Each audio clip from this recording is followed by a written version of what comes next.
एक स्त्री का इतना दुस्साहस!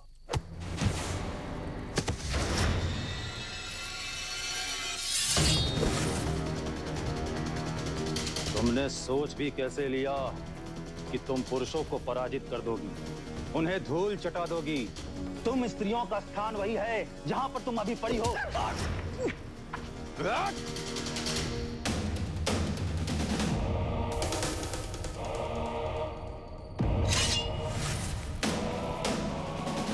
आज तुझे यहाँ बचाने वाला कोई नहीं होगा अशोक। आज ये अध्याय सदा के लिए समाप्त कर देते हैं।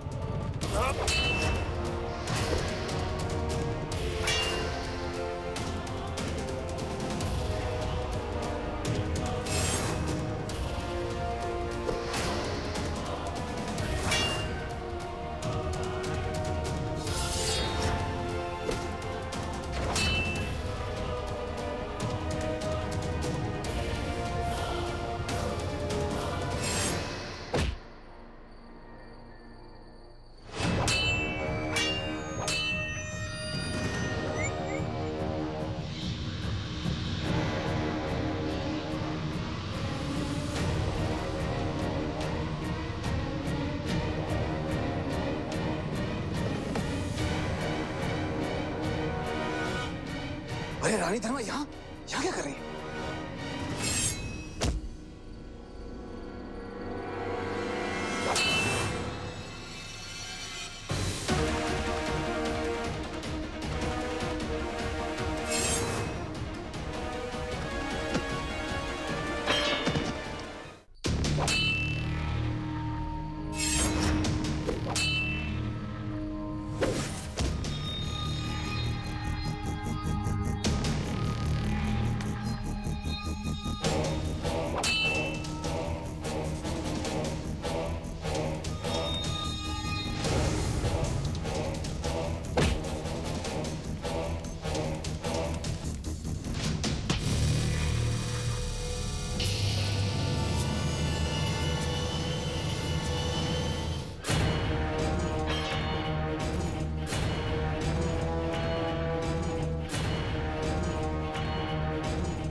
राजकुमार अशोक ने पीछे से वार करना कब से सीख लिया? नैतिकता अशोक समझता है, चंड नहीं। और अनैतिकता का उपचार करने के लिए अनैतिकता का ही सहारा लेना पड़ता है।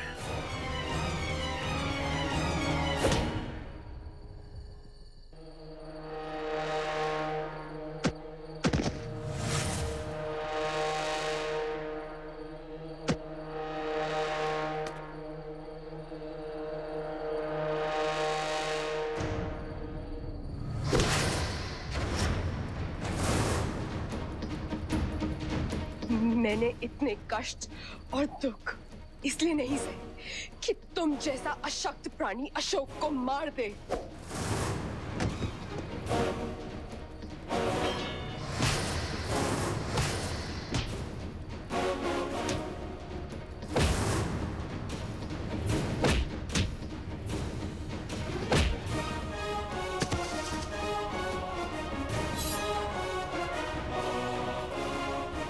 स्त्री के कारण तुम इस धरती पे जन्म लेते, वो तुम्हारा भार सहन करती, तुम्हें अपने गर्भ में धारण कर जीवित रहने की शक्ति देती। जीवनदायिनी स्त्री को दुर्बल समझने वाले आज तुम्हें ज्ञात होगा स्त्री किस शक्ति का नाम है। आज तुम्हें ज्ञात होगा स्त्री के संकल्प, उसकी तपस्या, उसकी शक्ति।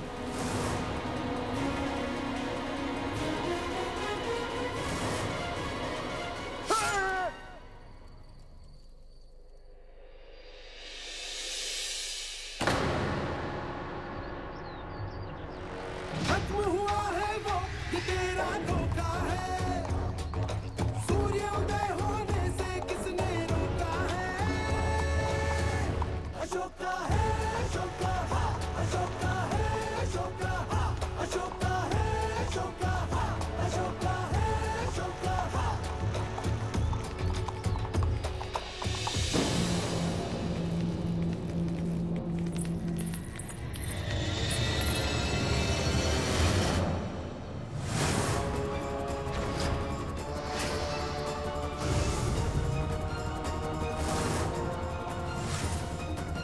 राजकुमार सुशीम को इस प्रकार बंदी बनाने का कारण? मैं आंतरिक सुरक्षा का प्रभारी हूं सम्राट। मेरे पास अपराधी को बंदी बनाने का अधिकार है। और ये व्यक्ति जो आपके समक्ष खड़ा है, ये अपराधी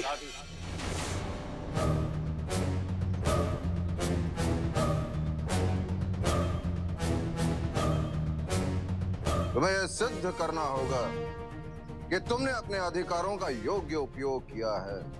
यदि तुमने दुरुपयोग किया तो तुम्हारे लिए अच्छा नहीं होगा। सभाग्रह इसी क्षण।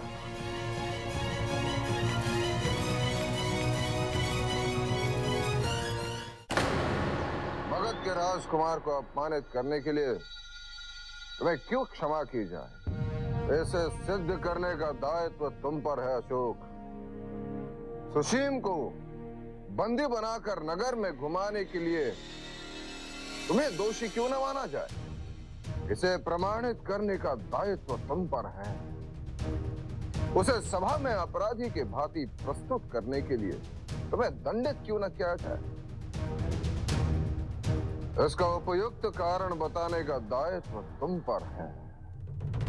सम्राट, मैं अपने सभी दायित्वों से भलीभांति अवगत हूं और मैं सबके समक्ष ये बताना चाहता हूं कि मेरा ऐसा करने का उद्देश्य केवल सबको एक संदेश देना था। सबको ये बताना कि न्याय से ऊपर कोई नहीं। न्याय सबके लिए समान है। धर्म और शांति की स्थापना के पथ पर अखंड भारत के निर्माण हेतु जो भी रुकावट बनने का प्रयास करेगा, जो भी ऐसा दुस्साहस करेगा, चाहे फिर वो कौड़ना ही क्यों ना, सदंड अवश्य मिलेगा। और चाहे फिर वो ये व्यक्ति या अपराधी सुशीम ही क्यों ना। अशोक, ये क्या कह रहे हो तुम? मेरे पुत्र पर ऐसे घृणित आरोप लगाने का दुस्साहस भी कैसे किया तुमने? क्षमा करें महारानी, किंतु ना ही मैं आपके पुत्र और ना ही अपने ज्येष्ठ माता पर आरोप लगा रहा। मैं केवल एक अपराधी को दंड देने की मांग कर रहा, जिसके कारण हम उस देशद्रोही और मगध के अपराधी कौड़ना को पकड़ने में सफल हुए। सम्राट निरंकुश सूत्र था कौड़ना तक पहुंचने का। मैं उसका पीछा कर रहा था और जैसे उसका पीछा करते करते हुए कौड़ना की कुटिया में पहुंचा।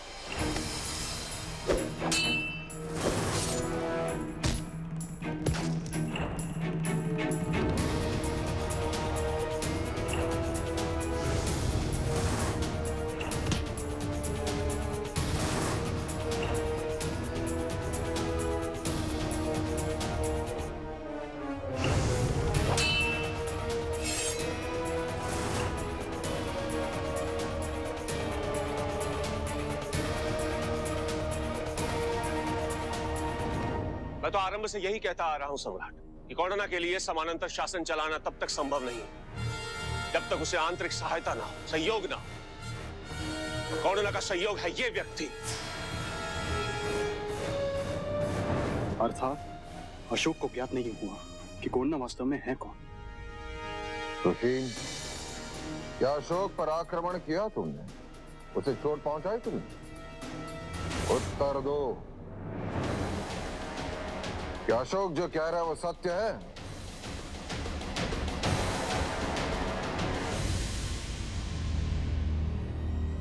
जी, सत्य है।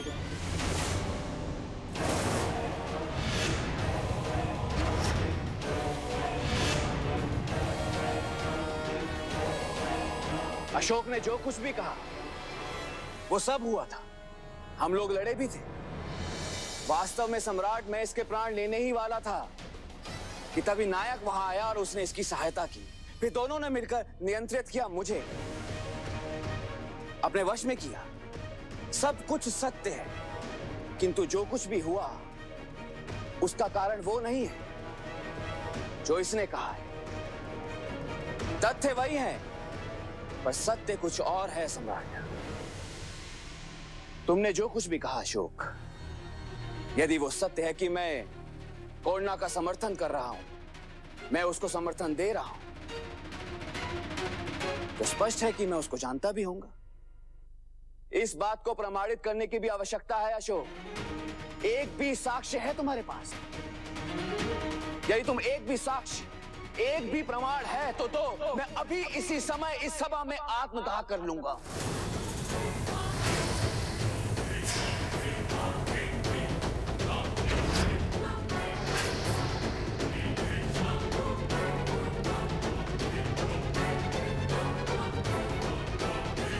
सुशीम इतनी बड़ी बात तभी कह सकता है जब वो निर्दोष हो, उसकी बात सत्य हो। अशोक, कोई साक्ष्य, कोई प्रमाण है तुम्हारे पास? सम्राट, इस प्रकार सत्य बोलकर ये इतनी सरलता से नहीं छूट सकता। पूछिए उससे कि जब मैं कौंडना का पीछा कर रहा था तो मैंने देखा क्या कर रहा था ये कौंडना की कुटिया में। क्या इसने उसको भगाने में सहायता नहीं की? वाह अशोक वाह, नाटक करना तो तुम्हारे रक्त के अंदर घुला मिला हुआ है। सुशील! आवाज ऊपर करने से तुम्हारा झूठ सत्य में परिवर्तित नहीं हो जाएगा। और सत्य यह है कि तुमने मुझे नहीं, मैंने तुम्हें पकड़ा था रंगे हाथों वहां जब तुम मगध के सबसे बड़े अपराधी को भागने में सहायता कर रहे थे उसकी, और तब तुमने आक्रमण किया था मुझ पर।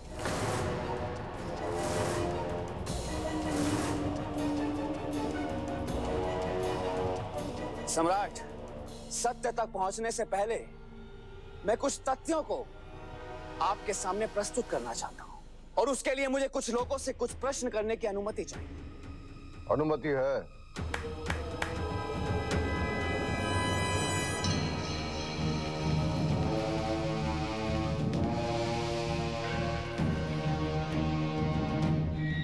क्या तुमने अंतिम क्षणों में निरंकुश को उस कोठरी में स्थानांतरित किया था जहां से भागने में वो सफल हुआ?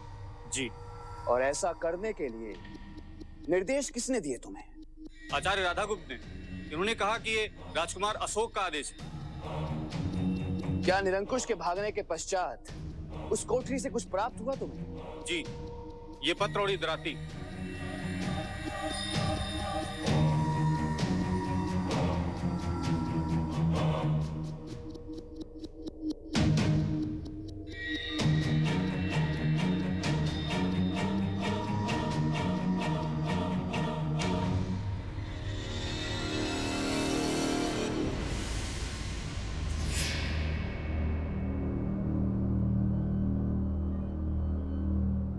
तुम लोग जा सकते हो।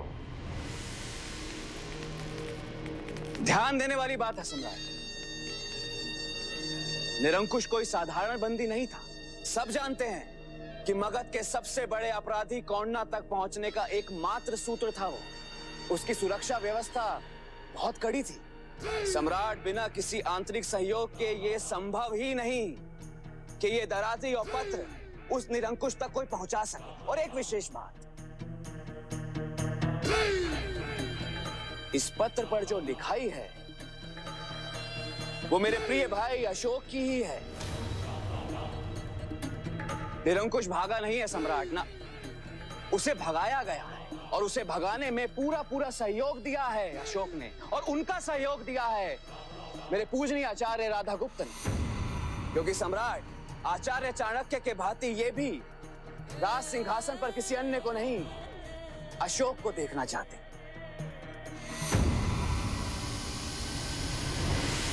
हाँ सम्राट, मैंने भगाया था निरंकुश को क्योंकि ये हमारी योजना थी। क्योंकि हम ये जानते थे कि निरंकुश स्वामी भक्त कुकड़ की भांति भागता हुआ सीधा कौंडना के पास जाएगा और उसके माध्यम से हम कौंडना को पकड़ लेंगे। किंतु इससे पहले कि हम कौंडना तक पहुंचते वो भाग चुका था। ठीक है, मैं मान लेता हूं कि ये तुम्हारी योजना थी, किंतु अपनी इस योजना को तुमने सम्राट को क्यों नहीं बताया?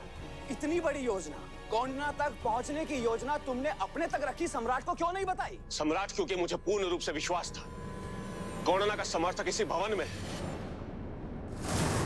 और अपनी योजना प्रकट करके मैं कोई भी जोखिम मोल नहीं लेना चाहता था। और जैसे ही निरंकुश हमारे प्रलोभन में आया और हमें लगा कि अशोक की योजना सफल होने को है, मैंने उसी समय स्वयं सम्राट को सूचित किया था। नहीं नहीं नहीं नहीं, क्षमा कीजिएगा पूजनीय आचार्य राधागुप्त, आपने सम्राट को सूचित तब किया जब आपको ज्ञात हुआ कि अशोक के पीछे मैं भी गया हूं। तब आप जानते थे कि यदि ये मुझे ज्ञात हो गया कि कोन्ना और अशोक की साठगांठ है, ये दोनों आपस में मिले हुए हैं, तो स्वाभाविक है कि ये बात मैं सम्राट को जाकर बताऊंगा। इसलिए आपने सम्राट को अपने विश्वास में ले लिया, क्योंकि आप जानते थे यदि अशोक असफल हुआ अपनी योजना में, तो अशोक की बात पर सम्राट बड़ी सरलता से विश्वास कर लेंगे। जी हाँ सम्राट, यदि अशोक की मंशा में खोट नहीं होती तो वो अपनी योजना आपको बताते हैं, परंतु उन्होंने ऐसा नहीं किया। उन्होंने मगध सम्राट पर विश्वास नहीं किया। अविश्वास नहीं सम्राट, मेरी मंशा केवल परिणाम देने की थी। मैं केवल कोन्ना को आपके समक्ष प्रस्तुत करना चाहता था, और आंतरिक सुरक्षा का प्रभारी होने के नाते मगध के हित में निर्णय लेने का अधिकार है मुझे। परिणाम तो बहुत अच्छा रहा अशोक, और तुम्हारे निर्णय का मूल्य मगध को निरंकुश को खोकर चुकाना पड़ा, जो हमें कोन्ना तक पहुंचा सकता था। सुशीम भैया उचित कह रहे हैं पिताजी महाराज, क्योंकि निरंकुश मृत्यु दंड के भय से सत्य उगलने ही वाला था कि ठीक उससे कुछ ही क्षण पूर्व उसे कारागार से भगा दिया गया। किंतु वो ऐसा क्यों करेंगे? क्योंकि वो डर गए थे कि निरंकुश उनका सत्य हम सबके सामने प्रत्यक्ष कर देगा। ये बता देगा कि वही कोन्ना के साथ मिले हुए हैं, वही कोन्ना के सहभागी हैं।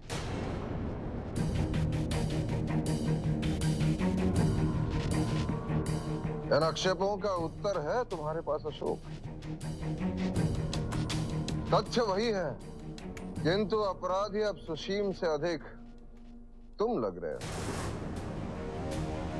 क्या तुम्हारे पास कोई अन्य साक्ष्य, कोई प्रमाण है, कोई तर्क, कोई और बात है जिसके आधार पर तुम अपनी निर्दोषिता सिद्ध कर सको?